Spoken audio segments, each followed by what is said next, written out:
right, so here are the top three things that property owners and cell site landlords do to royally screw up cell site lease negotiations. We've seen this over and over and over and over again.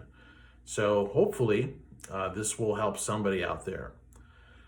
Probably the top error that we see here on a consistent basis. We get a call from a property owner or landowner, and they come to us looking for help. They have questions about the lease, how it's structured properly, what's the value. And, after a few minutes of discussion, it becomes clear they've already signed a term sheet. So mistake number one is don't sign the term sheet. People sign these things. And in some states, it's, legally binding. They will come and tell you that, hey, it's not binding. Don't worry about it. The second you sign that term sheet, they're going to hold it over your head and use it against you in the negotiation to shame you.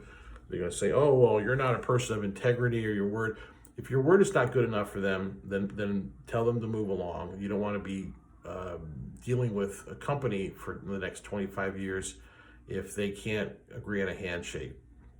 All right, so number one mistake, people sign term sheets way before they're necessary. Now, there are some companies like Crown Castle. If you already have a tower on your property, you actually eventually have to sign a term sheet or deal memo with them, letter agreement. But that is that's far along in the process. So the next huge mistake that property owners and cell site landlords make is they start negotiating price before they even know, is this a carrier deal? Is it a tower developer deal?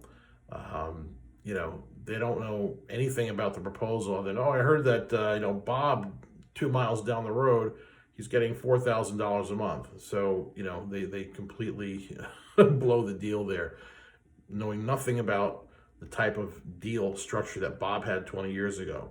So you don't want to start negotiating price until you know what type of lease that is.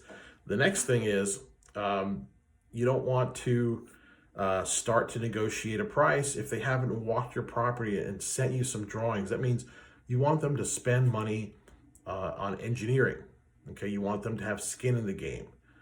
All right. So even if it's let's say you have a rooftop T-Mobile or AT&T lease, and they want you to. A lot of times they'll come to you with a term sheet saying, "Oh, well, we just want to add a generator. Sign here."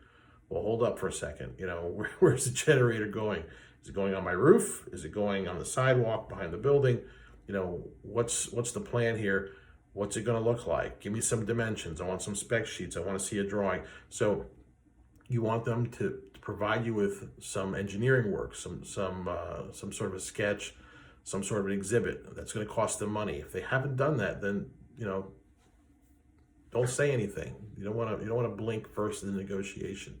So